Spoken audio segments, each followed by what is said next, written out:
Good morning बच्चों। आज हम पढ़ने जा रहे हैं क्लास 10th की एनसीईआरटी की बुक, और वो सिविक्स चैप्टर जिसे हम लोग नागरिक शास्त्र कहते हैं, हिंदी इंग्लिश दोनों में पढ़ेंगे। ये बुक है एनसीईआरटी की क्लास 10th की। ये ऑल बोर्ड के लिए, सीबीएसई बोर्ड के लिए, स्पेशली यूपी बोर्ड के लिए, अदर जो भी बोर्ड्स में एनसीईआरटी लगी हुई हैं, और ये चैप्टर है उन सभी बोर्ड के लिए, बोर्ड के स्टूडेंट के लिए बहुत जरूरी है। इसलिए वीडियो को जरूर देखें पूरा, बोर्ड में अच्छे नंबर लाने के लिए और समझने के लिए इस चैप्टर को। तो इस बुक का नाम है democratic politics.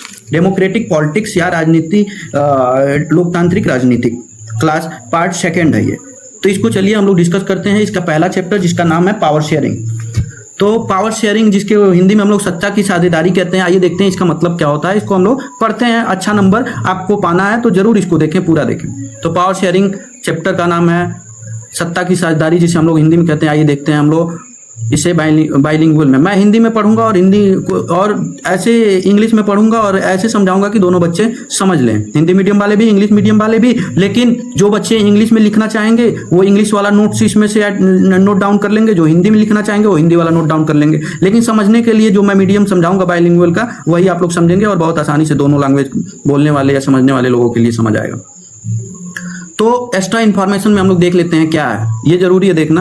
Power sharing is the foundation of any democratic country. It mean the distribution the countries power among the everyone rather than the concentrating it's in the hand of one person or group ensuring peace and stability। इसके कहने का मतलब है, ये कह रहा है कि जो भी पावर होगा किसी एक के पास न दिया जाए। लोकतांत्रिक कंट्री का एक नींव है।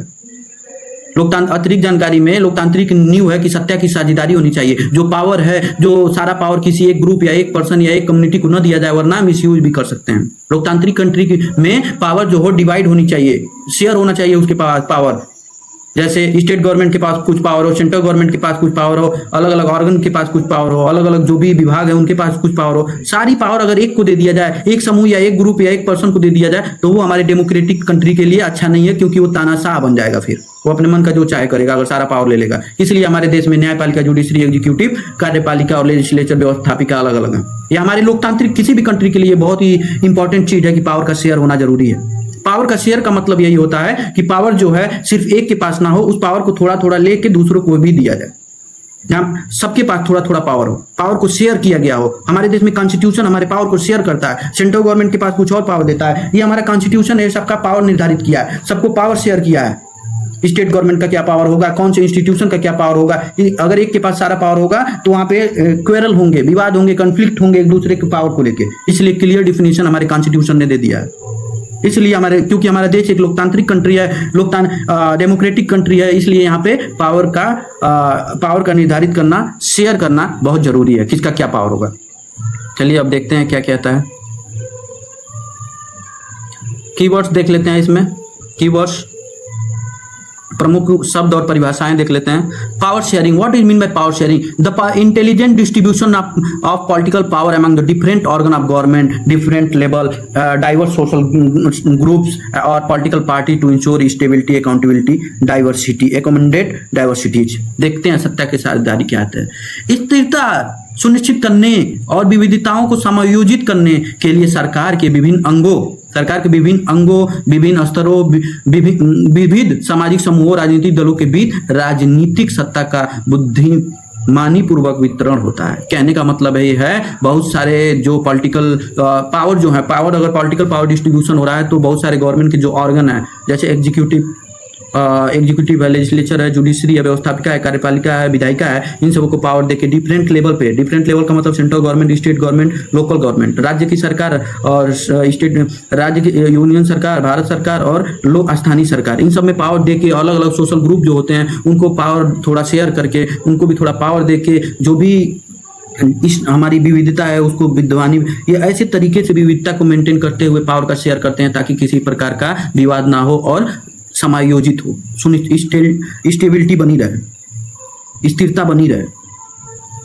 इसलिए भी पावर शेयरिंग जरूरी है। यही पावर शेयरिंग का डिफिनेशन है। प्रैक्टिकल एग्जांपल हम लोग देखते हैं पावर शेयरिंग का क्या होगा, क्योंकि कोई भी आंसर लिखने से पहले प्रैक्टिकल एग्जांपल देना भी बहुत जरूरी है। इसलिए for exam in a school power are direct distributed among the pupil, principal, teachers and class monitors, so the school run smoothly. In the politics, the Indian share its power between the central government, state government and other local government. कहने का मतलब ये है, practical व्यवहारिक उदाहरण क्या कह रहा है, जैसे जो पावर होता है स्कूल में, कुछ पावर प्रिंसिपल के पास होता है और प्रिंसिपल उस कुछ पावर को क्या करता है, टीचर को दे देता है कि तुम्हारे पास भी कुछ पावर है, और उस क्लास टीचर ने कुछ पावर मॉनिटर को दे देता है, किसी उसी स्टूडेंट के बच्चों को। इस पावर शेयर करता है, पावर को विभाजित करता है, पावर का बंटवारा करता है, ताकि जो हमारा पूरा स्कूल है अच्छे से चले, क्योंकि वो भी अपनी पावर को यूज करके अपने रिस्पॉन्सिबिलिटी को निभाएं और अच्छे काम कर सके, जो भी एक्शन हो ले सके जरूरी। और मॉनिटर भी हो क्लासरूम में शांति व्यवस्था अदर चीजों के लिए, उसके पास भी थोड़ी बहुत पावर होती है, ताकि वो भी क्लास को शांतिपूर्वक चलाने में मदद करवा सके। इसी प्रकार से जब पावर शेयरिंग हो गया ना, तो हमारे स्कूल में स्कूल आराम से चलता है। मॉनिटर के पास कुछ पावर ना हो, टीचर के पास कुछ पावर ना हो, अगर सारा प्रिंसिपल के ही पास पावर हो तो टीचर की बात कोई नहीं मानेगा, स्टूडेंट मॉनिटर की बात कोई नहीं मानेगा, और एक प्रिंसिपल अकेले क्या कर सकता है, या तो वो कुछ गलत निर्णय ले सकता है, अच्छे संभाल भी नहीं सकता है। इसलिए स्मूथली चलाने के लिए पावर का शेयरिंग करना जरूरी है, और खासकर डेमोक्रेटिक कंट्री जहां सरकार जनता के द्वारा बनाई गई हो, जनता के लिए हो, जनता का हो, for the people, of the people, by the people हो, वहां पे तो ये अति आवश्यक हो जाता है पावर शेयरिंग करना। इसलिए भी पावर शेयरिंग बहुत जरूरी है। चलिए और देखते हैं एग्जाम्पल, एक और एग्जाम्पल। द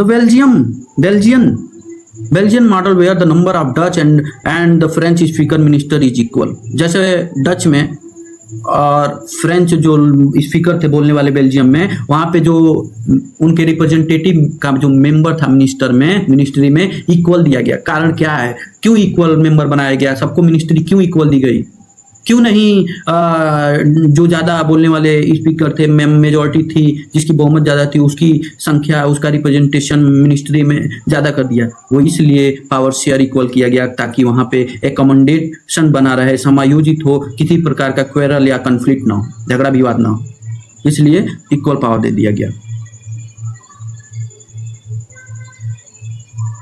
इथनिक क्या होता है, देखते हैं इथनिक क्या होता है। Ethnic, what is mean bye ethnic, जिसे जाति, एथनिक का मतलब होता है एक social division based on shared culture.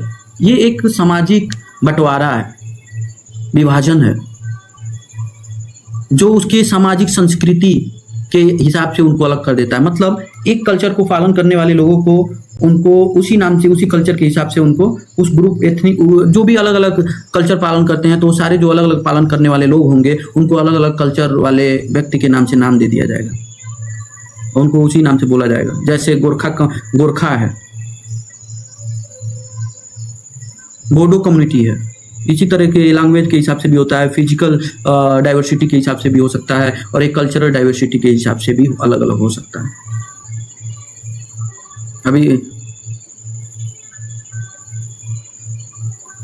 ये जो एक ही वंश, एक ही एथनिक ग्रुप के होते हैं ना, एक ही कल्चर फॉलो करते हैं लोग, एक ही कल्चर। जैसे मान लो मैं मुस्लिम हूं तो मैं कुरान को ही मानूंगा, मैं हिंदू हूं तो अपने हिंदू ग्रंथ को ही मानूंगा, इसी रीति रिवाज, हिंदू रीति रिवाज को पालन करूंगा, इसी कल्चर को अडॉप्ट करूंगा। या मैं भारत का हूं तो भारत के ही परिवेश के हिसाब से रहना पसंद करूंगा। इसी प्रकार से कल्चर होते हैं, और इसी को जो पालन करते हैं, इसी को कहा जाता है इथनिक ग्रुप। प्रैक्टिकल एग्जांपल देखते हैं। For instance, the Gorkha and Bodo community in the India, they have their own distinct culture and language regardless of their religion. This is the year ethnic identity. जो गोरखा, भारत में जो गोरखा और बोडो समुदाय है, उनका धर्म जो चाहे जो भी हो, वो हिंदू हो, मुस्लिम हो, चाहे जो भी हो, सिख, ईसाई, क्रिश्चियन, जो भी हो, उनकी अपनी एक अलग संस्कृति है और अपना उनका एक भाषा है, उनका एक अलग कल्चर वो पालन करते हैं, एक अपना लैंग्वेज बोलते हैं, वो अपना एक अलग बिहेवियर कल्चर के कारण जाने जाते हैं। जो भी इस उनसे रिलेटेड कल्चर को, उनके रीति रिवाज को फॉलो करता है, उसी को हम लोग इथनिक कहते हैं। सेम बिहेवियर को पालन करने वाले लोग जो होते हैं, उसके उनकी यही पहचान होती है। Example, the Sinhala and Tamil community in Sri Lanka. जैसे सिंघाला जो कम्युनिटी है, तमिल कम्युनिटी है जो श्रीलंका में, वो भी एक इथनिक ग्रुप है, क्योंकि एक तरह के वो लैंग्वेज बोलने वाले लोग हैं। अलग अलग कलर के, सिंघाली लैंग्वेज बोलता है, वो अपना कल्चर पालन करता है। तमिल जो होता है, तमिल बोलता है, वो अपना कल्चर पालन करता है। ये एक इथनिक ग्रुप ही है श्रीलंका में, सिंघाला और तमिल कम्युनिटी। टेरेनिज्म क्या होता है, बहुसंख्यकवाद। पहले देखिए मेजॉरिटी मतलब होता है जिसकी संख्या ज्यादा हो, जो संख्या में ज्यादा है वही बहुसंख्यकवाद है। देखते हैं, I believe that the majority community should be able to rule a country which ever way it want by the disregarding the wishes and need of the minority. कहने का मतलब ये है, यह मान्यता है कि बहुसंख्यक समुदाय को देश पर शासन करने में सक्षम होना चाहिए, चाहे वो जिस तरीके से शासन करे, भले ही वो जो माइनॉरिटी है, अल्पसंख्यक जो लोग हैं जिनकी संख्या कम है उन पे अत्याचार करे। लेकिन मेजॉरिटिज्म बहुसंख्यकवाद ये कहता है, बहुसंख्या जिसकी है, यह सिद्धांत ये कहता है, ये थ्योरी ये कहती है कि जिसकी संख्या ज्यादा है वही उस कंट्री पे रूल करे, उसी का वर्चस्व हो, भले ही वो अत्याचार करे जिसकी जनसंख्या, जिस इथनिक ग्रुप की जनसंख्या कम है उसके ऊपर। पर हमारे देश में ऐसा नहीं है, हम हिंदू ज्यादा हैं, फिर भी हम मुसलमान या अदर जो माइनॉरिटी कम्युनिटी है या रिलीजन, उनके ऊपर कोई अत्याचार नहीं करते, क्योंकि हमारा देश जो है इस संविधान से चलता है और संविधान हमारा मेजॉरिटीरिज्म बहुसंख्यकवाद को मान्यता नहीं देता है, लोकतांत्रिक और सेकुलरिटी पे, धर्मनिरपेक्षता पे विश्वास करता है। लेकिन श्रीलंका में ऐसा हुआ कि बहुसंख्यकवाद पे भरोसा किए, जिसके कारण वहां पे सिविल वाद हुआ, गृह युद्ध हुआ। चलिए आगे उसको देखेंगे। प्रैक्टिकल एग्जांपल क्या है, suppose there are 40 student in a class, like 30 cricket and 10 like football. If the teacher always follow them to play cricket and never listen to the 10 student, this is example of the majoritism. मान लीजिए किसी छात्र ने, किसी school में, किसी कक्षा में 40 छात्र हैं और 40 छात्र में से जो 30 छात्र हैं वो क्रिकेट खेलते हैं और 10 जो है फुटबॉल खेलते हैं, और लेकिन जो परमिशन लेने होती है खेल के लिए, तो जो टीचर होता है, जो जनसंख्या में ज़्यादा 30 बच्चे हैं क्रिकेट खेलने वाले, उनको अनुमति दे देता है, और जो माइनॉरिटी है, अल्पसंख्यक है 10 वाले, उनको माइनॉरिटी परमिशन नहीं देता है फुटबॉल खेलने के लिए, क्योंकि वो जनसंख्या में कम है। यही बहुसंख्यकवाद का एक बहुत बड़ा एग्जाम्पल है। जिसकी जनसंख्या ज़्यादा है उसको वर्चस्व दिया जाता है, उसको प्रायोरिटी दी जाती है, उसको इंपॉर्टेंस दिया जाता है। यही ये कहता है हमारा मेजॉरिटेरिज्म या बहुसंख्यकवाद। अब एग्जाम्पल देखते हैं। The 1956 act in Sri Lanka that recognise Sinhala as the only the official language ignoring the Tamil. Sri Lanka में तमिल भी एथनिक ग्रुप थी और सिंहाला भी एथनिक ग्रुप थी, लेकिन 1956 में एक के माध्यम से जो सिंहाला लैंग्वेज था उसको डिक्लेयर कर दिया गया, रिकॉग्नाइज कर दिया गया ऑफिशियल लैंग्वेज के रूप में। जो तमिल बोलने वाले लोग थे उनके लैंग्वेज को डिसरिगार्ड कर दिया गया, कोई वैल्यू नहीं दी गई, क्योंकि उनकी जनसंख्या कम थी। मेजॉरिटीरिज्म बहुसंख्यकवाद को वहां पालन किया गया, जिसकी जनसंख्या ज्यादा थी। वही एक एग्जाम्पल है 1956 एक्ट में श्रीलंका में सिंहाला कम्युनिटी के सिंहाला लैंग्वेज को एज ऑफिशियल लैंग्वेज डिक्लेयर और रिकॉग्नाइज कर दिया गया। जो तमिल का लैंग्वेज था उसको कोई ऑफिशियल लैंग्वेज डिक्लेयर नहीं किया गया। यही ये कहता है। सिविल वार, सिविल वार क्या होता है? सबसे पहले देख लेते हैं प्रैक्टिकल सिविल वार क्या होता है, गृह युद्ध क्या होता है। जब किसी देश में, किसी देश के अंदर अलग अलग कारणों से, धार्मिक कारण हो सकते हैं, रिलीजन कारण हो सकते हैं, या किसी भी अन्य कोई कारण की वजह से जब आपस में ही एक दूसरे के कल्चर को पालन करने वाले लोग एक दूसरे ग्रुप के खिलाफ लड़ने लगे हैं, वही होता है सिविल वार। हिंसा होता है, वही हिंसा बाद में चल के वार बनता है, उसके बाद पार्टीशन हो जाता है। जैसे इंडिया हम लोग एग्जाम्पल देख सकते हैं, हिंदू मुस्लिम आपस में लड़े और नतीजा क्या हुआ, भारत और पाकिस्तान बन गया। पहले गृह युद्ध हुआ, सिविल वार हुआ, फिर हिंसा का रूप लिया, वायलेंट हुआ, मस्कर्ड हुए, उसके बाद पाकिस्तान एक पार्टीशन हो गया, देश का बंटवारा हो गया। आइए देखते हैं सिविल वार क्या करते हैं। अ violent conflict between opposing group, जो भी एक दूसरे के अपोजिट ग्रुप होता है उससे जो संघर्ष होता है, उसके बीच में लड़ाई झगड़े होते हैं, एक दूसरे को नफरत करना, हेट करना, उसे ही हम लोग सिविल वार कहते हैं with in a country. That become so instant, जब वही ज्यादा तीव्र हो जाता है, ज्यादा बढ़ जाता है वो हिंसा, वो लड़ाई झगड़ा एक दूसरे ग्रुप के बीच, दैट अपीयर लाइक अ वार, तब वो वार बन जाता है। जैसे इंडिया पाकिस्तान हो गया, वार बन जाता है, युद्ध हो जाता है, पार्टीशन भी हो जाता है। Practical example, Syrian civil war is a modern example where the different factions within the same country are fighting each other for the political power. Syria जो सिविल वार है मॉडर्न एग्जाम्पल है, इस समय का आधुनिक एग्जाम्पल है।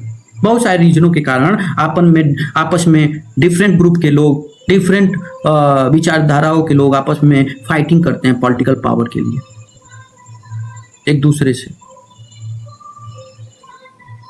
वही एक एग्जाम्पल है कर रहे हैं जैसे सीरिया में।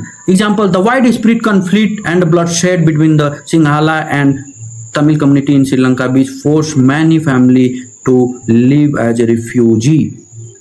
देखते हैं उदाहरण, श्रीलंका ने सिंघली तमिल समुदाय के बीच व्यापक संघर्ष और रक्तपात जिसने कई परिवारों को शरणार्थी के रूप में देश छोड़ने के लिए मजबूर कर दिया। कहने का मतलब है देश में जब श्रीलंका में जब सिविल वार हुआ, क्योंकि तमिल लैंग्वेज को कोई वैल्यू नहीं दी गई थी,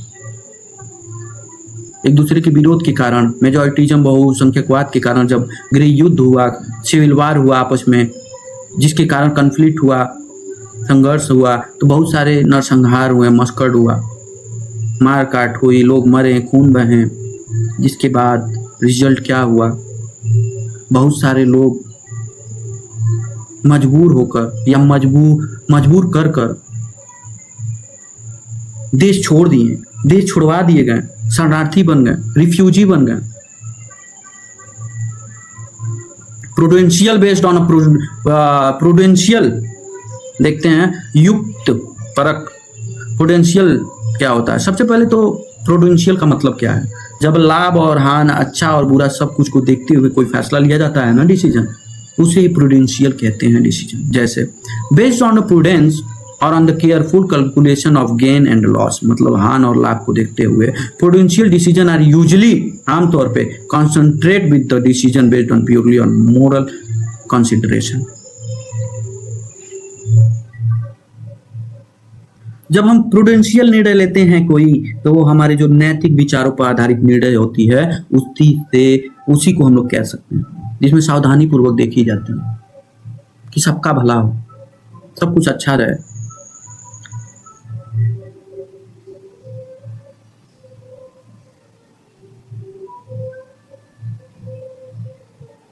प्रैक्टिकल एग्जाम्पल क्या है? Bearing a helmet while riding a bike is a prudential decision because you calculate that if an accident occur the damage will be minimized. It is a practical and wise choice. जैसे हम लोगों ने देख लिया, जब एक bike हम चलाते हैं, बाइक चलाते समय हेलमेट पहनना एक युक्तिपरक प्रूडेंशियल निर्णय होता है।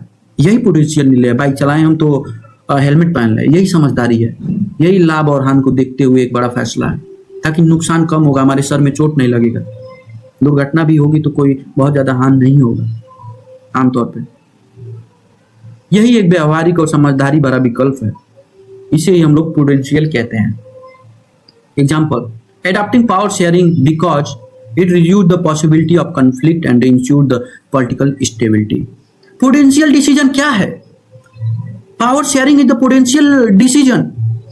शक्ति का साझेदारी होगा, शक्ति का बंटवारा होगा।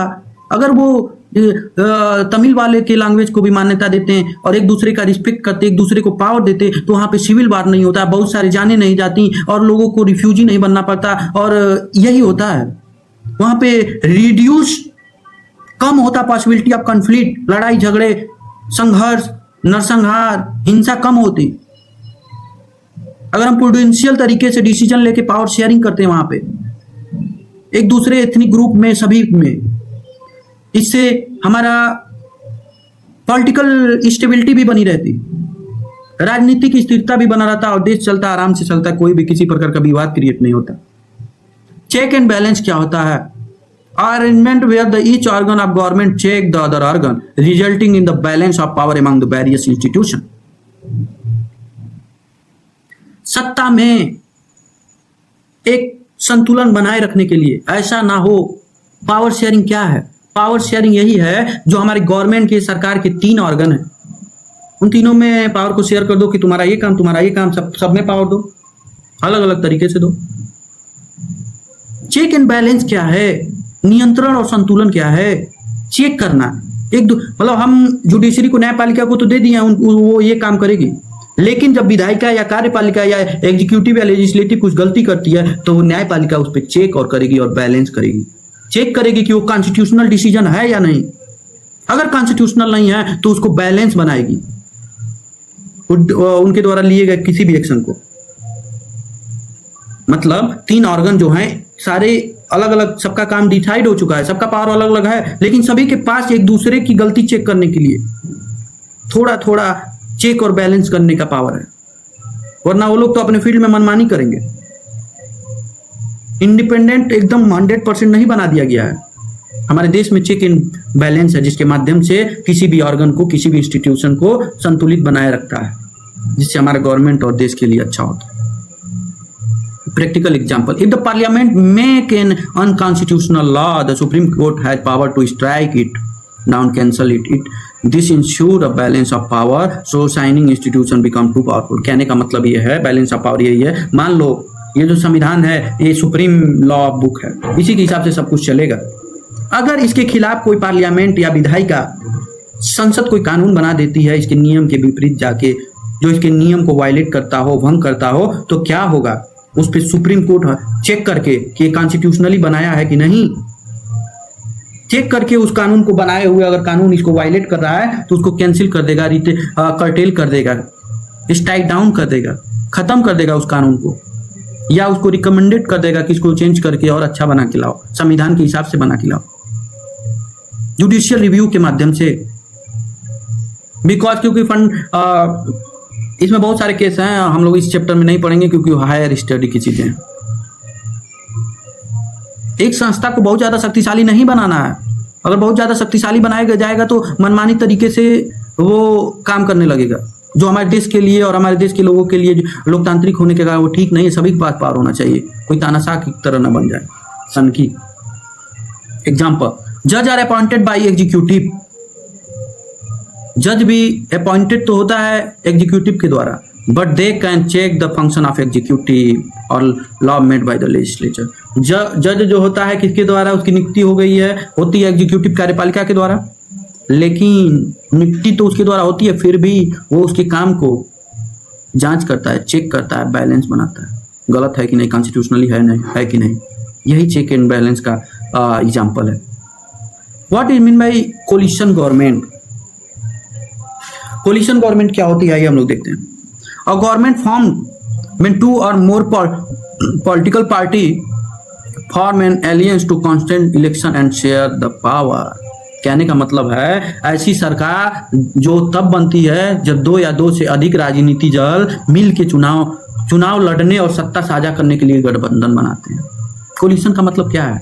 कोलिशन जब कोई गवर्नमेंट, जब कोई सरकार, जब कोई पॉलिटिकल पार्टी इतनी मानती है कि मैं जीत नहीं पाऊंगी अकेले, सत्ता नहीं मुझे मिल पाएगा, मेजॉरिटी में नहीं आ पाऊंगी, बहुमत नहीं प्राप्त कर पाऊंगी, तो ऐसे में बहुत सारे राजनीतिक दल के साथ आपस में एक गठबंधन बनाते हैं, दोस्ती करते हैं, मिल के जब चुनाव लड़ते हैं ताकि हम जीत जाएं मिल के और सत्ता में आए, गवर्नमेंट बनाए, सरकार बनाए, और सारे उस पॉलिटिकल पार्टी के बीच में, जिसके बीच में उनका गठबंधन था, अलायंस था, उन सभी को पावर शेयर करते हैं।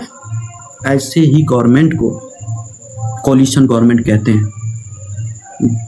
प्रैक्टिकल एग्जांपल अभी जो वर्तमान में बीजेपी गवर्नमेंट है, एनडीए की सरकार है। बीजेपी तो पॉलिटिकल पार्टी है, लेकिन एनडीए में बहुत सारे अलायंस हैं, मतलब बहुत सारे पॉलिटिकल पार्टी मिलके बने हैं। जैसे नीतीश कुमार की भी पार्टी इस समय मिली है केंद्र सरकार में, NDA national democratic alliance and India block, जो राहुल गांधी, अखिलेश यादव ये सब लोग मिलकर बनाए हैं ताकि एक साथ चुनाव लड़ें। Where the multiple political party join first to contest election and run the government. बहुत सारे पार्टी मिलकर जब चुनाव लड़ते हैं और गवर्नमेंट को चलाते हैं जीत के, उसी को हम लोग कोलिशन गवर्नमेंट कहते हैं, गठबंधन की सरकार कहते हैं। Example, if no single party get a majority, multiple party join together to run the government, ensuring power does not remain in the one hand. कहने का मतलब ये है जब मल्टीपल पार्टी, जब कोई एक सिंगल पार्टी बहुमत नहीं पार्टी है, सरकार नहीं बना पाती है, तो बहुत सारे पॉलिटिकल पार्टी मिलके सरकार बनाते हैं मिलके, और जो हमारा ये सुनिश्चित होता है कि सत्ता किसी एक हाथ में न रहे, क्योंकि पार्टी जो है वो पावर अलग अलग भागों में बांटती है, अलग अलग पॉलिटिकल पार्टी में जिससे मिली हुई है, क्योंकि उनका साथ लिए। Belgium and Sri Lanka two story, आइए देखते हैं बेल्जियम का और श्रीलंका का स्टोरी क्या है। ये बहुत अच्छा एग्जांपल है पावर शेयरिंग का। हम लोग इस एनसीईआरटी के चैप्टर में, क्लास 10th के फर्स्ट चैप्टर में बेल्जियम और श्रीलंका की कहानी पढ़ते हैं, देखते हैं इसमें क्या चीजें दोनों देश के बीच अंतर है और कौन सा अच्छा है। ये हमारा चैप्टर का नाम है पावर शेयरिंग, उसी में दो स्टोरी दी गई है, एक श्रीलंका के सेंस में और एक बेल्जियम के सेंस में। आइए देखते हैं एक्स्ट्रा इन्फॉर्मेशन, थोड़ा अतिरिक्त जानकारी हम लोग देख लेते हैं। This chapter is based on 2 real life and case study demonstrating that if the power sharing is ignored like in Sri Lanka, the country can tear itself apart, but if handled properly like Belgium, a country thrive। कहने का मतलब ये है,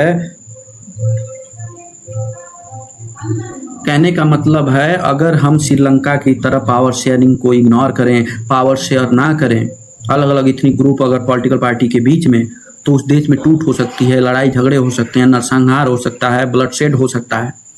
लेकिन जैसे Belgium ने अपने देश में पावर को हैंडल किया प्रॉपरली, शेयर किया, पावर शेयरिंग किया अलग अलग कम्युनिटी के बीच में, अलग अलग एथनिक ग्रुप के बीच में, जिसके कारण वो कंट्री आज भी बना हुआ है, आज भी फलता फूलता है, किसी प्रकार की लड़ाई झगड़ा नहीं होती। वो एक सक्सेसफुल है ड्यू टू पावर शेयरिंग। वहाँ लड़ाई झगड़े सिविल वार नहीं हुए। श्रीलंका में पावर शेयरिंग नहीं किया, इग्नोर किया उसको, तो रिजल्ट क्या हुआ? गृह युद्ध हुआ, सिविल वार हुआ। इसी को हम लोग पावर शेयरिंग कहते हैं। इसलिए भी ये दोनों का पढ़ना बहुत जरूरी है एग्जाम्पल में, श्रीलंका और बेल्जियम का। तो सबसे पहले आइए देखते हैं बेल्जियम का। Case of Belgium. बेल्जियम का क्या मामला था? Location and side. Belgium is a small country in Europe. जो यूरोप महाद्वीप है उसका एक छोटा सा देश है Belgium. Smaller in area than the state of Haryana. ये हमारे हरियाणा से भी छोटा देश है, जो हमारे हरियाणा है उससे भी छोटा देश है। It has borders with the France and Netherland, Germany and Luxembourg. इसका जो बॉर्डर है फ्रांस, नीदरलैंड, जर्मनी और लक्जमबर्ग से लगती है, मिलती है, जुड़ी हुई होती है बेल्जियम का। पॉपुलेशन इसका देखते हैं, जनसंख्या। It has a population of little over 1 crore. 1 crore से थोड़ी अधिक ही पूरे देश की जनसंख्या है बेल्जियम की। देखते हैं अब इथनिक कंपोजिशन क्या है, जातीय संरचना क्या है, वो कल्चरल कितनी ग्रुप्स हैं, किस प्रकार से उनकी संरचना है, आइए उसका कंपोजिशन कैसा है उसका देखते हैं। 59% of the countries total population live in the Flemish region. वहाँ की एक रीजन है फ्लेमिश, वहाँ पे टोटल पॉपुलेशन का 59% लोग, 59% लोग फ्लेमिश क्षेत्र में रहते हैं उस देश के। And speak the Dutch language, और वो 59% लोग डच लैंग्वेज बोलते हैं, यानी जो मेजॉरिटी है वो डच लैंग्वेज की है बेल्जियम में। 40% of the people live in the Wallonia region and speak French, remaining 1% of Belgium speak German। यानी जो डच हैं वो 59% लोग हैं, 59% लोग हैं जो बाकी जर्मन बोलने वाले लोग हैं, जो वोल्निया रीजन में रहते हैं वो 40% हैं, और अदर जो स्पीकर हैं जो जर्मन बोलने वाले हैं वो 1% लोग हैं। यही इनकी संरचना है। ब्रसल्स क्या है? ब्रसल्स की प्रॉब्लम क्या है? ब्रसल एक बेल्जियम की राजधानी है, capital of Belgium. In the capital city Brussels 80% people speak French while the 20% are Dutch speaking. The Dutch speaking people constitute a majority in the country but minority in the capital। समस्या यही है Brussels की। Brussels एक city है, जैसे हमारे देश की राजधानी दिल्ली है, उसी तरह बेल्जियम की राजधानी या कैपिटल ब्रसल्स है, ब्रसेल्स है।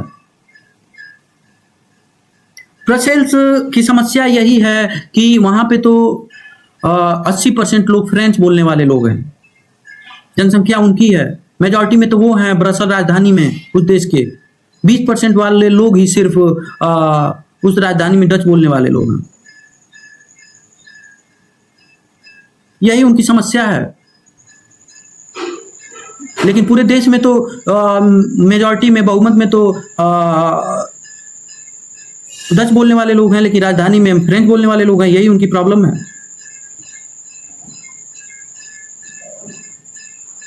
कॉन्फ्लिक्ट क्या है वहां का ब्रसेल्स में?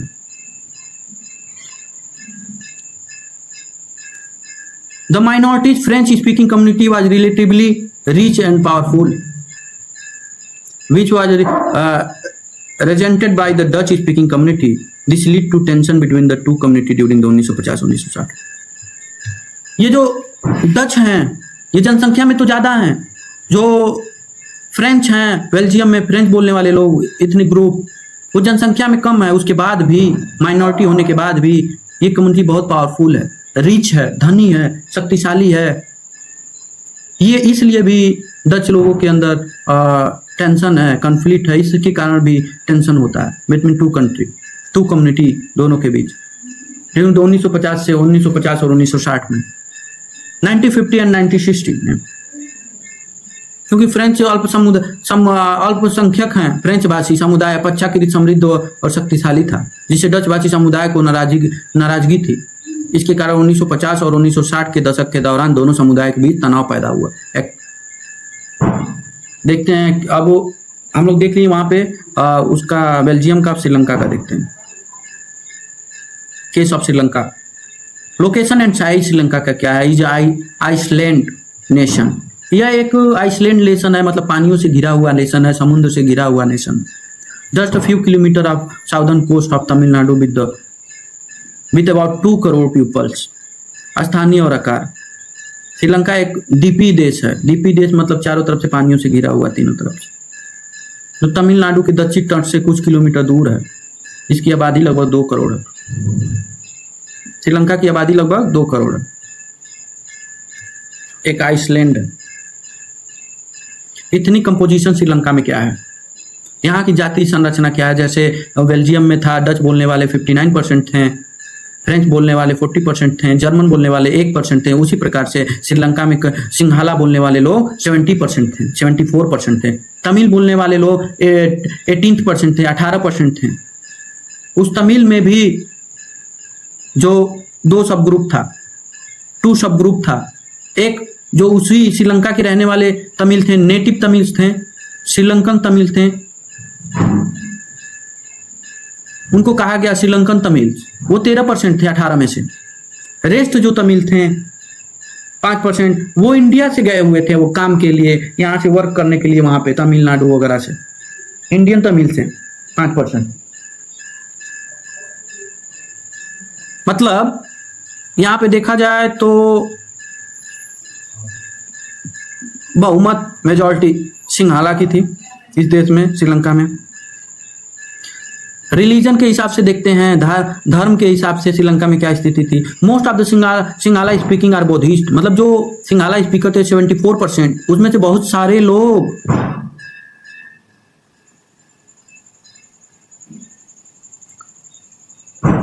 बुद्धिस्ट, मतलब बुद्ध धर्म को पालन करने वाले बुद्धिस्ट थे। जो तमिल थे 18%, उसमें से बहुत सारे तमिल और हिंदू और मुस्लिम थे। देयर आर अबाउट 7% क्रिश्चियन और 7% लगभग क्रिश्चियन ईसाई थे। हु आर बॉथ तमिल और सिंघाला। जो 7% ईसाई हैं उसमें सिंघाला बोलने वाले भी लोग हैं। उस 7% में से कुछ हिंदी तमिल बोलने वाले लोग हैं। इस दोनों ग्रुप में शामिल है। मेजॉरिटिज्म इन श्रीलंका। श्रीलंका में बहुसंख्यकवाद। एक्स्ट्रा इंफॉर्मेशन देख लेते हैं क्या बहुसंख्यकवाद, जैसे हमने पहले भी बता दिया, जिसकी जनसंख्या ज्यादा, मेजॉरिटी जिसकी है। Extra information, Sri Lanka made a fatal error by the completely ignoring the need of its majority Tamil which eventually resulted in the devastating civil war. कहने का मतलब यह है श्रीलंका ने अपने अल्पसंख्यकों तमिलों की जरूरतों को पूरी तरह से नजरअंदाज करके एक घातक गलती की, जिसका परिणाम अंततः एक विनाशकारी गृह युद्ध के रूप में सामने आया। कहने का मतलब यह है, श्रीलंका ने पावर शेयर नहीं किया। सिंघाला और बाकी जो स्पीकिंग बोलने वाले कम्युनिटी थी, एथनिक ग्रुप थे, वो सिर्फ मेजॉरिटी पे ध्यान दिया, जिसकी जनसंख्या ज़्यादा उसको उसी पे ध्यान दिया। इसलिए वहाँ पे गृह युद्ध हुआ, सिविल वार हुआ। हम वहाँ पे जाने गए, बहुत सारे प्रॉब्लम्स हुए, क्योंकि वो पावर शेयरिंग नहीं किया सबके बीच में। अगर पावर शेयरिंग किया होता तो वहाँ पे किसी प्रकार की सिविल वार, गृह युद्ध नहीं होता, जाने नहीं जाती। Sri Lanka emerge as an independent country in 1948। हमारा देश 1947 में आज़ाद हुआ। उसी प्रकार एक साल बाद 1948 में श्रीलंका भी आज़ाद हुआ।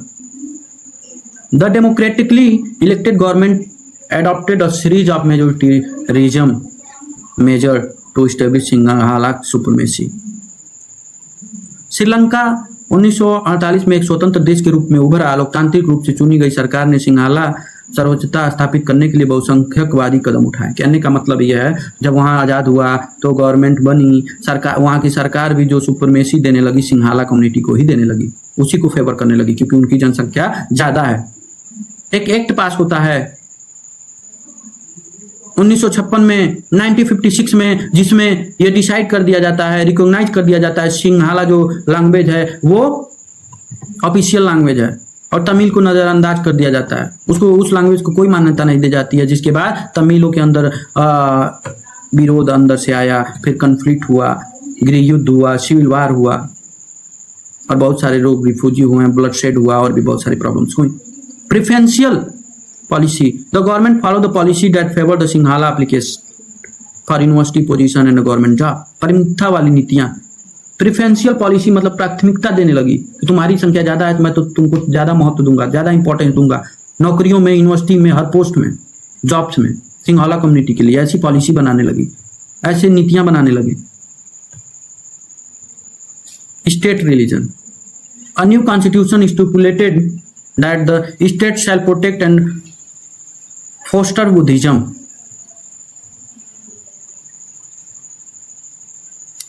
एक स्टेट रिलीजन के रूप में बौद्ध धर्म को मान्यता दी गई कि उसको प्रोटेक्ट करेंगे, उसको प्रमोट करेंगे।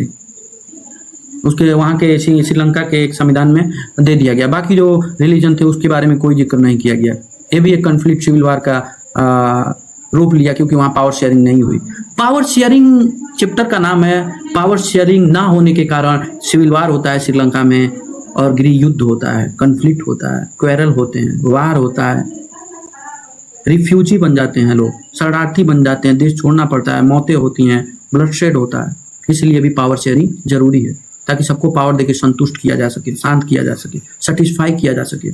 हमको भी कुछ पावर दो, तुमको भी कुछ पावर दो, आपको भी कुछ पावर दो, ताकि हम सभी आपस में एक दूसरे से ऊंचा नीचा भेदभाव ना, डिस्क्रिमिनेट, इक्वल फील करें। हमें ये महसूस हो हमारा भी रिप्रेजेंटेशन है, हमारा भी योगदान है इस देश को चलाने में, हम भी कुछ हैं, मेरा भी वजूद रहे अगर पावर है तो। The result, this major gradually increasing the feeling of alienation among the Sri Lankan Tamil. They felt that constitution and government policy denied them equal political right. परिणाम क्या हुआ है? इन उपायों ने धीरे धीरे श्रीलंकाई तमिलों के बीच अलग अलग अलगाव की भावना को बढ़ावा दिया। उन्हें लगा कि संविधान और सरकारी नीतियों ने उन्हें सामान्य राजनीतिक अधिकारों से वंचित किया। रिजल्ट क्या हुआ? जो तमिल वाले थे उनको लगा कि हमारे साथ तो अत्याचार हो रही है, हमें नौकरियों में, हमें यूनिवर्सिटियों में, हमें पढ़ने के इंस्टीट्यूशन में अलग अलग नीतियाँ बना के हमारे साथ भेदभाव की जा रही है, क्योंकि हम जनसंख्या में कम है, जिसके कारण उनके अंदर एक विरोध की भावना थी, जिसके बाद वहाँ पे सिविल वार होता है। दुखी थे वो लोग, पक्षपात झेल रहे थे, डिस्क्रिमिनेटेड थे, सिविल वार होता है। Sri Lankan Tamil launch the party, जो श्रीलंका के तमिल थे लॉन्च किए पार्टी, वो एक पार्टी बनाते हैं, पार्टीज करते हैं, पार्टीज लॉन्च करते हैं। Struggle for the recognization of Tamil as the official language for the regional autonomy. जैसे ऑफिशियल लैंग्वेज बना दिया गया था 1956 में सिंघाला लैंग्वेज को, उसी अपने तमिल लोग जो बोलने वाले थे 40%, 18% श्रीलंका में 18%, वो लोग एक पार्टी बनाते हैं किसके लिए? वो संघर्ष करेंगे अपने लैंग्वेज को भी ऑफिशियल लैंग्वेज बनाने के लिए, आधिकारिक भाषा को के रूप में मान्यता दिलवाने के लिए किए। ठीक, अपनी स्थानीय क्षेत्रीय स्वायत्तता के लिए बनाए। By the 1980s, several political organizations were found demanding an independent Tamil Elam state. Dispute turned into a widespread conflict and war. 1980 के दशक तक एक स्वतंत्र तमिल एलिम राज्य की मांग करने वाले कई राजनीतिक संगठन बन गए। अविश्वास एक व्यापक संघर्ष और गृह युद्ध में बदल गया। 1980 में बहुत सारे पॉलिटिकल पार्टी जो तमिल से रिलेटेड थे, तमिल को फॉलो करते थे, वो लोग ग्रुप ज्वाइन किए और वो मांग करने लगे, डिमांड करने लगे कि इंडिपेंडेंट तमिल राज्य दो, मुझे स्वतंत्र तमिल इल्म राज्य बनाओ का दर्जा दो, जिसके कारण उस देश में वाइड स्प्रेड कॉन्फ्लिक्ट और सिविल वार हुआ। उस देश में अगर पावर शेयरिंग कर दिया गया होता तो सब लोग संतुष्ट होते, मिल बांट के रहते, एक दूसरे के खिलाफ विरोध नहीं करते। इसलिए भी पावर शेयरिंग ये चैप्टर जरूरी है। Accommodation in Belgium. Accommodation means accepting and respecting the need and difference of other. Belgium amend its constitution to ensure all community enjoy equal right and representation। कहने का मतलब एकोमोडेशन इन बेल्जियम का मतलब यह है respect करो, हर group हर difference के लोगों को एक ऐसे समायोजित करो, ऐसे व्यवस्था से समायोजित करो, ऐसा नियम कानून ऐसा अधिकार का बंटवारा करके समायोजित किया, एकोमोडेट किया कि उस देश में जो भी अलग अलग बोलने वाले लोग थे, अलग अलग कम्युनिटी थी, अलग अलग एथनिक ग्रुप थे, ऐसे एकोमोडेट किया, समझदारी से समायोजन किया, पावर देके, पावर शेयरिंग करके, ताकि उनके बीच में किसी प्रकार का कॉन्फ्लिक्ट या सिविल वार नहीं हुआ। इक्वल राइट सबको दिया, इक्वल रिप्रेजेंटेशन दे दिया सभी कम्युनिटी के, सभी एथनिक ग्रुप से। यही एकोमोडेशन होता है। एकोमोडेशन का मतलब यही होता है कि ऐसे तरीके से समायोजित करो जो सब कुछ बैलेंस बना रहे। The Belgian leader took a different path by recognizing the existence of regional difference and cultural diversity between 1970 and 1993, 1970 and 1993. They amend their constitution 4 times to work out the arrangement that would enable everyone to live together.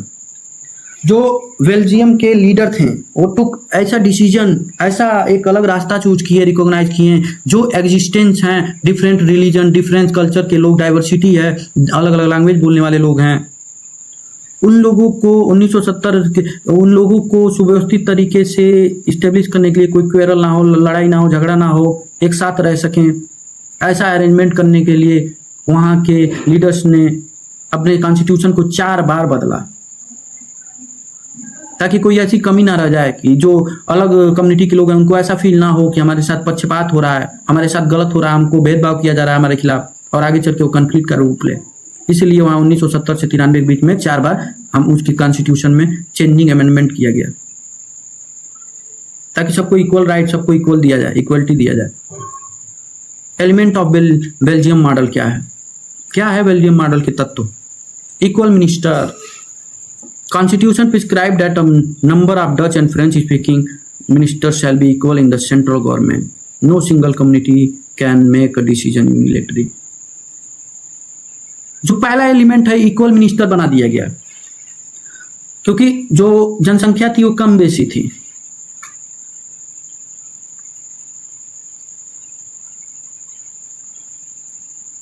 फिर भी जो minister बना दिया गया Dutch का और French speaking का, उसको इक्वल बना दिया गया।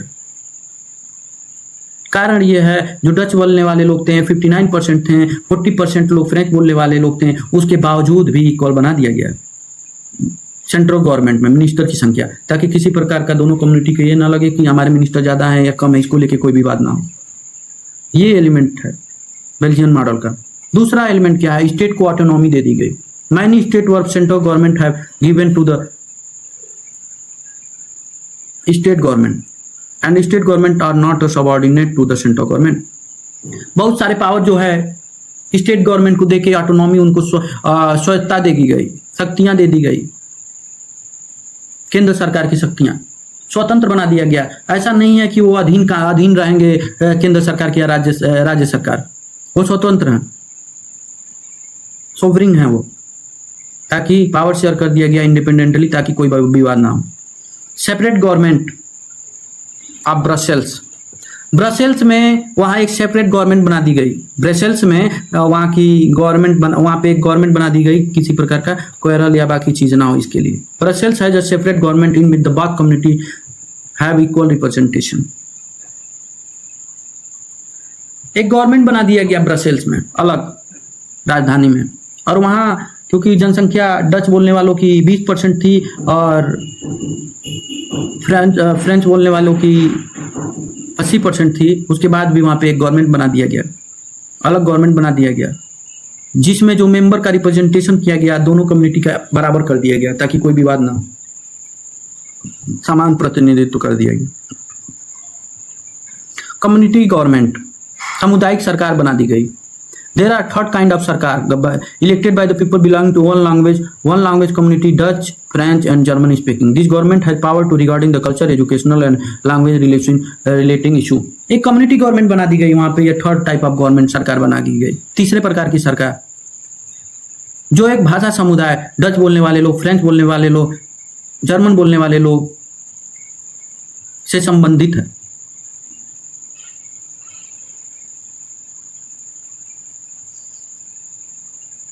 इन्हीं लोगों के द्वारा चूज की गई है, और इन्हीं लोगों के ये सरकार के पास जो कल्चरल मैटर हैं, सांस्कृतिक मैटर हैं, शैक्षिक एजुकेशनल मैटर हैं, लैंग्वेज संबंधित रिलेटेड इशू या मुद्दे हैं, उनको रेगुलेट करने का, मैनेज करने का इनको पावर दे दिया गया कम्युनिटी गवर्नमेंट को, ताकि वहां पे किसी प्रकार का कन्फ्लिक्ट या बाकी चीजें ना हो। श्रीलंका की तरह पावर शेयर किया जा रहा है यहाँ पे, जिसके कारण वहां शांति व्यवस्था बनी है और कंट्री में अच्छे से शांति प्रिय तरीके से शासन व्यवस्था चल रहा है। The result, these arrangements help to avoid the conflict, civil strife and the possible division of the country on the linguistic line. When the European Union was formed, Brussels was chosen as its headquarter. Result क्या हुआ? इन व्यवस्थाओं ने नागरिक संघर्ष और भाषाई आधार पर देश के संभावित विभाजन से बचने में मदद की। जब यूरोपियन संघ बना तो ब्रसेल्स को इसके मुख्यालय के रूप में चुना गया। कहने का मतलब ये है, जब हम पावर शेयर किए वहाँ पे बेल्जियम में, तो जो होने वाले कन्फ्लिक्ट थे, सिविल वार थे, वो कम हुआ, वो नहीं हुआ। और जब हमारा यूरोपियन यूनियन बना, यूरोपियन यूनियन, तो वहाँ का ब्रसेल्स को वहाँ का राजधानी चुन लिया गया, यूरोपियन यूनियन का मुख्यालय, हेडक्वार्टर चुन लिया गया वहाँ का। Power sharing is desirable. Power sharing why, क्यों जरूरी है power sharing? Power sharing is desirable, वांछनीय है, जरूरी है। देखते हैं extra information. This is one of the most important question for the board exam. ये बहुत इंपॉर्टेंट क्वेश्चन है। It is divided into two main perspective, one based on the practical calculation prudential and one based on the principle of value moral.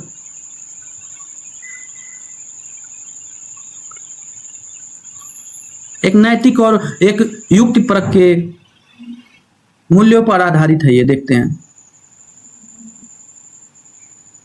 To different sets of reason can be given in favour of power sharing. सत्ता की साझेदारी के पक्ष में दो अलग अलग कारण दिए जा सकते हैं।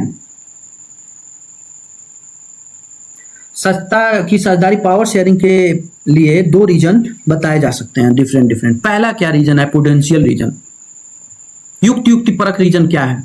Power sharing is good because it help to reduce the possibility of conflict between the social group. ये कहता है जो अलग अलग सोशल ग्रुप है, डिफरेंट सोशल ग्रुप है, डिफरेंट कल्चर को पालन करने वाले लोग हैं, डिफरेंट समुदाय को पालन करने वाले लोग हैं, उनके बीच होने वाले संघर्ष, विवाद, क्वेरल, कॉन्फ्लिक्ट को रोकता है। It is a good way to ensure the stability of political order. Political order तब बनेगी, राजनीतिक स्थिरता तभी सुनिश्चित हो पाएगा जब आपस में ग्रुप लड़ाई ना करें, क्वेरल ना करें, कॉन्फ्लिक्ट ना करें। पावर शेयरिंग प्रूडेंशियल लाभ और फायदे के हिसाब से देखा जाए, सब कुछ का निष्कर्ष करते हुए power sharing is best option to reduce the conflict between social group, different social group. अगर यही काम अगर श्रीलंका कर दिया होता तो वहां पे सिविल वार नहीं होता। मोरल रीजन क्या है इसका देखते हैं। नैतिक कारण क्या हो सकता है? Power sharing is the very spirit of democracy. Power sharing democracy का आत्मा है। नैतिक में कहें तो कारण क्या है? डेमोक्रेटिक कंट्री में, डेमोक्रेसी में जनता के द्वारा सरकार बनती है, तो जनता के द्वारा अगर सरकार बनती है तो पावर अगर एक के पास दे दिया जाएगा तो जनता का भला नहीं हो पाएगा। अलग अलग जनता के रिप्रेजेंटेटिव होंगे, उनको अलग अलग पावर दिया जाए, अलग अलग ऑर्गन, अलग अलग सारी चीज को पावर डिवाइड किया जाए, डिसेंट्रलाइज किया जाए, पावर को शेयर किया जाए डिफरेंट ऑर्गन से बीच में, ताकि किसी एक इंस्टीट्यूशन को इतना शक्तिशाली न बनाया जा सके कि वो तानाशाह के रूप में कार्य करने लगे, जो चाहे वो मनमानी करे, हमारे सिटीजन पे, हमारे देश के नागरिकों पे अत्याचार करे। इसलिए भी नैतिक भी हमारे डेमोक्रेसी का आत्मा है, ये लोकतांत्रिक का वास्तविक आत्मा है, ये कि पावर शेयरिंग किया जाए, सत्ता की साझेदारी हो, एक के पास ना हो, ये नैतिक चीज भी है। A legitimate government is one where the citizen through the participation acquire a stake in the system. एक वैध सरकार वह है जहां नागरिक भागीदारी के माध्यम से प्रणाली में अपनी हिस्सेदारी प्राप्त करते हैं। हिस्सेदारी कैसे प्राप्त होगी डेमोक्रेटिक कंट्री में? नैतिक यही है, नैतिकता, मोरल, कि जो भी मेंबर हैं अधिक से अधिक लोग भागीदारी लें गवर्नमेंट में पावर शेयरिंग के रूप में। इसलिए भी पावर शेयरिंग जरूरी है, और ये प्रूडेंशियल, मोरल दोनों कारक के हिसाब से ये बहुत ही इंपॉर्टेंट है लोकतांत्रिक कंट्री में। और गवर्नमेंट में भी विविधता, देश को टूटने से बचाने के लिए, युद्ध को रोकने के लिए, गृह युद्ध को रोकने के लिए, हिंसा नरसंहार को रोकने के लिए पावर शेयरिंग करना अति आवश्यक।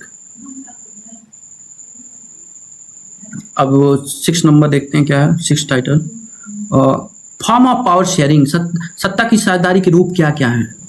पावर शेयरिंग तो हमने पढ़ लिया, जरूरी तो है। श्रीलंका ने नहीं किया तो सिविल वार हुआ, बेल्जियम ने किया तो वहां सिविल वार, नरसंहार नहीं हुआ, शांति से है। तो इसके जो पावर शेयरिंग है ना, इसका तरीका कितने प्रकार का, फॉर्म क्या क्या है, रूप क्या क्या है, कैसे किया जाए, आइए उसको देखते हैं किस किस प्रकार से हो सकता है। In modern democracy power sharing arrangement can take many form. आधुनिक लोकतंत्र में सत्ता की साझेदारी की व्यवस्था कई रूप ले सकती है। जो सिर्फ पावर शेयरिंग, कभी ऐसा भी हो सकता है गवर्नमेंट पावर दे स्टेट सरकार को, केंद्र सरकार को, भारत सरकार को, या लोकल गवर्नमेंट स्थानीय सरकार को। ये भी हो सकता है कि जो पावर हो डिवाइड हो जाए अलग अलग ग्रुपों में।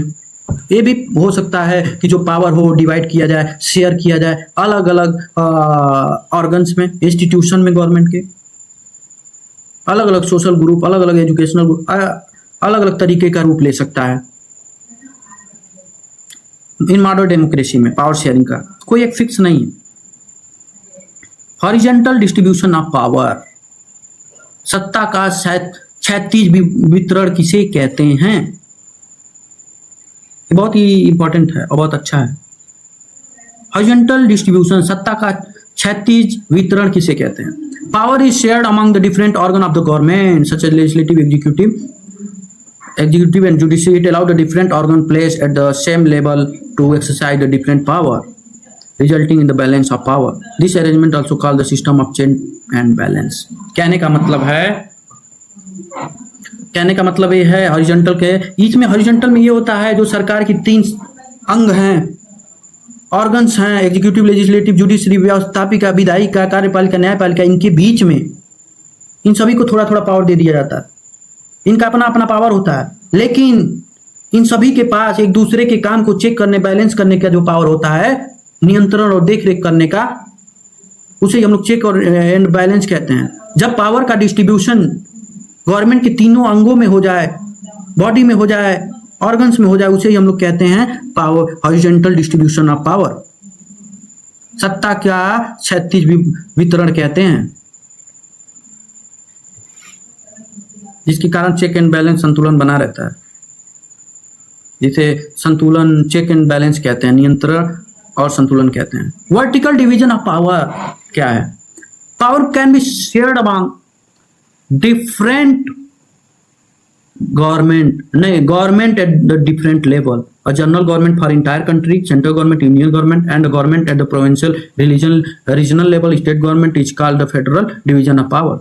Vertical division of power को हम कह सकते हैं फेडरल डिवीजन ऑफ पावर, जब पावर को एक से अधिक सरकार में डिवाइड करते हैं। जैसे भारत सरकार के पास कुछ पावर, या हमारा शेड्यूल 8 का संविधान का schedule 7 union list, state list और समवर्ती सूची के माध्यम से, कंकरेंट लिस्ट के माध्यम से, राज्य सूची और के माध्यम से अलग अलग वस्तुएं दे दिया है सभी के लिए। सेंट्रल गवर्नमेंट के पास ये पावर है, राज्य सरकार के पास ये पावर है। फेडरल, और इसे ही हम लोग फेडरल डिवीजन ऑफ पावर कहते हैं। जब पावर का डिवीजन, जब शक्ति का साझेदारी, जब एक गवर्नमेंट के साथ पावर का बंटवारा जब एक गवर्नमेंट से दूसरे गवर्नमेंट में दे दिया जाए, मोर देन वन गवर्नमेंट, उसे division, vertical division of power कहते हैं, सत्ता का ऊर्ध्वाधर विभाजन कहते हैं। जैसे पावर भारत सरकार से लेके स्टेट सरकार को कुछ दे दिया जाए, दोनों के पास पावर हो जाए, किसी एक के पास ना रहे, और उस दोनों से लेके किसी एक को दे दिया जाए, वैसे स्थानीय सरकार को दे दिया जाए। ऐसे ही पावर शेयरिंग को, ऐसे ही डिवीजन को हम लोग सत्ता का ऊर्ध्वाधर पावर या वर्टिकल डिवीजन ऑफ पावर कहते हैं, शेयरिंग ऑफ पावर कहते हैं। तीसरा क्या है sharing of power among social group. Power में also be shared among different religious linguistic group. Power अलग अलग भाषा बोलने वाले लोग, अलग अलग रिलीजन के लोगों के ग्रुप के बीच में भी शेयर किया जा सकता है। The community government in Belgium, जैसे हम लोग देख लें, कम्युनिटी बोलने वालों के लिए गवर्नमेंट बना दिया गया, उनको अलग अलग भाषा बोलने वाले लोगों का अलग अलग रिप्रेजेंटेटिव था। वो एक बहुत अच्छा एग्जाम्पल है, वहां पावर शेयर कर दिया गया। This method is used to give a minority communities a fair share in the power such as the system of reserve constituency. अलग अलग कम्युनिटी, अलग अलग जो सोशल ग्रुप है, जैसे SC, ST, OBC, EWS, इन बैकवर्ड क्लास और भी जो जनजात, ये सभी जो लोग हैं, इन लोगों के लिए सीट रिजर्व कर दिया जाता है। माइनॉरिटीज जो हैं, अलग अलग जो कम्युनिटी है, सोशल ग्रुप्स हैं, ताकि इनको ऐसा फील ना हो, इनका सीट रिजर्व कर दिया जाता है इलेक्शन में, एजुकेशन में, बाकी चीजों में, ताकि इनकी भी भागीदारी हो, इनका भी पावर हो, कुछ ये पावर में आए, इनका भी अपलिफ्टमेंट हो, वरना कन्फ्लिक्ट होगा, वार होगा, सिविल वार होगा, ये विरोध करेंगे। इसलिए बेल्जियम एक गुड एग्जाम्पल है।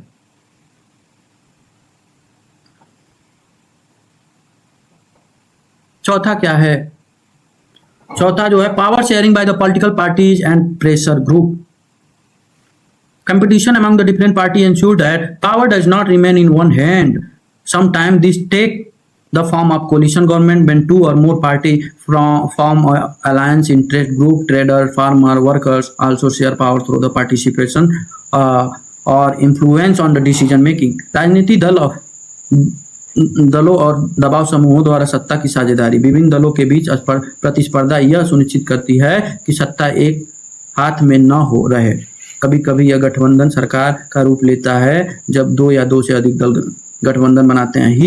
हित समूह, व्यापारी, किसान, श्रमिक भी भागीदारी या निर्णय लेने पर प्रभाव डालकर सत्ता को साझा करते हैं। कहने का मतलब है, जो पावर का शेयरिंग होता है ना, पॉलिटिकल पार्टी के भी माध्यम से होता है, पॉलिटिकल पार्टी में भी किया जाता है। जब कोलिशन गवर्नमेंट हम बनाते हैं, गठबंधन की सरकार बनाते हैं, जब कोई भी एक पार्टी गवर्नमेंट में नहीं आती है, हमारे बीच में कंपटीशन होता है, अलग अलग पॉलिटिकल पार्टी के बीच में नहीं जीत पाते हैं, मेजॉरिटी में नहीं आते हैं, तो बहुत सारी पॉलिटिकल पार्टी से क्या करते हैं, गठबंधन बनाते हैं, मिला के चुनाव लड़ते हैं और जीतते हैं, गवर्नमेंट बनाते हैं। तो उस पावर को क्या करते हैं, सिर्फ एक ही पार्टी तो उस पावर को एंजॉय नहीं करती है, जब कई सारी पार्टी मिलकर बनाई होती है गवर्नमेंट, तो सरकारें तो उस पावर को शेयर करती है। जो अलग पार्टी के मेंबर हैं, जिनसे हम मिल के बने, उनको भी कुछ पावर देती है, उनको भी कुछ मंत्रालय देती है, उनको भी कुछ मिनिस्ट्री, उनके भी मेंबर को कुछ मिनिस्टर बनाती है। अलग अलग जो सोशल पावर शेयर करती है, इसे भी पावर शेयरिंग कहते हैं हम लोग, power sharing bye political party कहते हैं। प्रेशर ग्रुप जो होते हैं, जैसे किसान आंदोलन हो गया, छात्र का प्रेशर के कारण जो अभी धर्मेंद्र प्रधान एजुकेशन मिनिस्टर का धरना प्रदर्शन, दबाव डालकर जो सत्ता में अपने समूह के लिए, अपने हित के लिए एजुकेशन के जो रिजर्वेशन करवाया गया, इस्तीफा करवाया गया, किसान आंदोलन हुआ। इसी तरह अलग अलग प्रेशर ग्रुप भी अलग अलग माध्यम से पावर शेयरिंग करता है। हम इस चैप्टर को ऑलरेडी डिस्कस कर चुके हैं। ये चैप्टर क्या है, बस आप लोग इसके अब टेक्स्ट बुक में जो एनसीईआरटी में दिया गया जो बुक है, बुक में जो क्वेश्चन आंसर हैं, वो सारे क्वेश्चन आंसर यहाँ दे दिए गए हैं, जो जरूर आप लोग सॉल्व करें बोर्ड में अच्छे मार्क्स लाने के लिए, 90+100 में से बीच में लाने के लिए जरूर इसको सॉल्व करें। 7वां नंबर यही है, ये क्वेश्चन जरूर आप सॉल्व करें। मैं इसको पढ़ूंगा नहीं, ये आप लोग खुद से पढ़ लेंगे। इसको मैं स्क्रॉल कर दे रहा हूँ, आप लोग इसको देख लेंगे, स्क्रीनशॉट लेंगे और पढ़ लेंगे।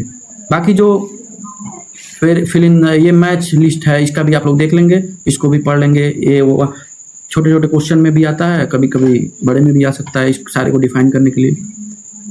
हिंदी इंग्लिश दोनों के लिए मैंने बनाया है, तो हिंदी इंग्लिश दोनों वाले इसको पढ़ लेंगे। ठीक, तो आइए देखते हैं हम लोग अब जो प्रीवियस ईयर, सबसे बोर्ड का एग्जाम आप लोग देने जा रहे हैं तो प्रीवियस ईयर बहुत इंपॉर्टेंट क्वेश्चन पेपर होते हैं। यहाँ इस नोट्स में 10 इंपॉर्टेंट प्रीवियस ईयर दिए गए हैं। What is majoritarianism, how did lead to conflict in Sri Lanka, जैसे हम लोग ऑलरेडी डिस्कस कर चुके हैं। आप लोग इसको पढ़ लेंगे, याद कर लेंगे, लिख लेंगे। हिंदी वाले हिंदी में और इंग्लिश वाले इंग्लिश में, दोनों। जो समझ में ना आए वो कमेंट करेंगे। इसी तरह सारा क्वेश्चन आंसर दिया गया है। जिसको चाहिए पीडीएफ वो कमेंट कर सकता है, पीडीएफ में मिल जाएगा। या एसपी नॉलेज पॉइंट के नाम से टेलीग्राम चैनल है, उस पर मैं अपलोड कर दूंगा, वहां से भी आप लोग पीडीएफ को ले सकते हैं। तो बच्चों, मैं आज आप सभी के लिए ये चैप्टर पढ़ाया हूं ताकि आप लोग बोर्ड एग्जाम में इस चैप्टर को अपीयर होने से पहले इस चैप्टर को अच्छे से समझ लें, और इस चैप्टर से आने वाले सारे क्वेश्चन या आए हुए पीवाईक्यू प्रीवियस ईयर क्वेश्चन जो पहले आ चुके बहुत इंपॉर्टेंट क्वेश्चन, 10 क्वेश्चन भी मैंने दे दिया है ताकि आप उसको सॉल्व कर लें, याद कर लें, समझ लें, ताकि कोई भी क्वेश्चन आए तो आप छोड़े नहीं और अच्छा नंबर लाएं। हेडिंग और बोल्ड भी कर दिया है ताकि आप लोग इसको देखेंगे और हाईलाइट करके पेपर में भी वैसे ही लिखेंगे। और इसी का अगर आप इस चैप्टर का ये क्विक टेबल रिवीजन भी मैंने दे दिया है ताकि सारी चीज़ें आपको यही 1-2 पेज में मिल जाएंगी, ताकि पेपर के दिन सारा बुक पढ़ना तो आसान नहीं होता। यही एक पेज का क्विक टेबल रिवीजन याद करके जरूर जाएं। ये जरूर याद होना चाहिए, जो मैंने अब जो कर रहा हूँ ये जरूर आप लोग लिख लें और याद कर लें, क्योंकि ये बहुत ही जरूरी है। बच्चों, अगर मेरे इस वीडियो से, मेरे इस लेक्चर से आप सभी को अगर किसी भी प्रकार से फायदा होता है ये चैप्टर समझने में, तो आप जरूर इस वीडियो को अधिक से अधिक बच्चों तक पहुंचाएं, शेयर करें, सब्सक्राइब करें, लाइक करें, ताकि मुझे भी एक खुशी मिले और मैं आप लोगों के लिए और अच्छा से अच्छा लेक्चर अपलोड कर सकूं नोट्स बनाकर, ताकि आप लोग उसे नोट कर लें या पीडीएफ निकलवा लें और उसे पढ़ लें और याद कर लें। और मैं ये गारंटी दूंगा कि इसको पढ़ने के बाद इस चैप्टर से आपको कुछ भी अलग से पढ़ने की ज़रूरत नहीं है। बस आप ये पढ़ लीजिए, याद कर लीजिए और समझ लीजिए, आपका बोर्ड एग्जाम में अच्छा नंबर आना 100% तय है। बस आपकी राइटिंग अच्छी होनी चाहिए और सीक्वेंस से लिखना चाहिए क्वेश्चन को।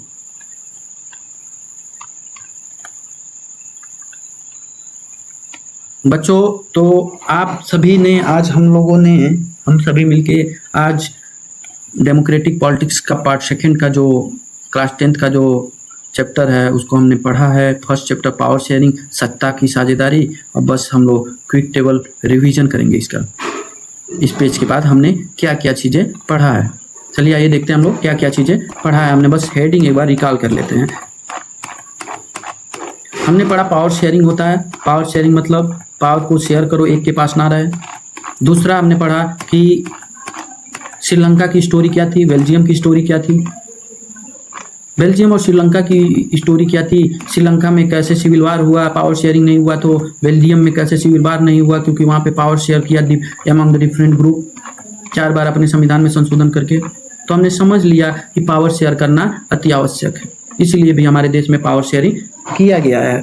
सेंट्रल गवर्नमेंट के पास में कुछ पावर है, राज्य सरकार के पास कुछ पावर है। तो बच्चों, मैं आपसे यही रिक्वेस्ट करूंगा कि इस वीडियो को शेयर करें, लाइक करें, सब्सक्राइब करें। कोई भी टॉपिक नहीं समझ आ रहा है, हिंदी मीडियम इंग्लिश मीडियम दोनों के लिए, तो कमेंट करें। और Telegram channel SP knowledge point पे इस वीडियो के नोट्स को, पीडीएफ को ले लें, या तो निकलवा लें या ज़रूर इसको लिख लें। ये आपके बोर्ड एग्जाम के लिए बहुत ही सहायक होगा। और अधिक से अधिक शेयर करें ताकि मुझे भी खुशी मिले, और सब्सक्राइब करें ताकि मुझे भी खुशी मिले और मैं आप लोगों के लिए अच्छी अच्छी वीडियो मेहनत करके बनाऊं, ताकि आप लोग पढ़ें और समझें और एक अवेयरनेस पैदा हो और अच्छा नंबर गेन करें। और मैं गारंटी देता हूं कि इसको पढ़ने के बाद आप लोग को अच्छा अंडरस्टैंडिंग और नंबर आएगा अगर आप लोग इसको पढ़ते हैं तो। Thank you, have a nice day. अब हम मिलेंगे अगले चैप्टर में। Thank you, have a nice day. बच्चों, इस चैप्टर को अधिक से अधिक जरूर शेयर करें ताकि मुझे एक खुशी मिले। Thank you, have a nice day.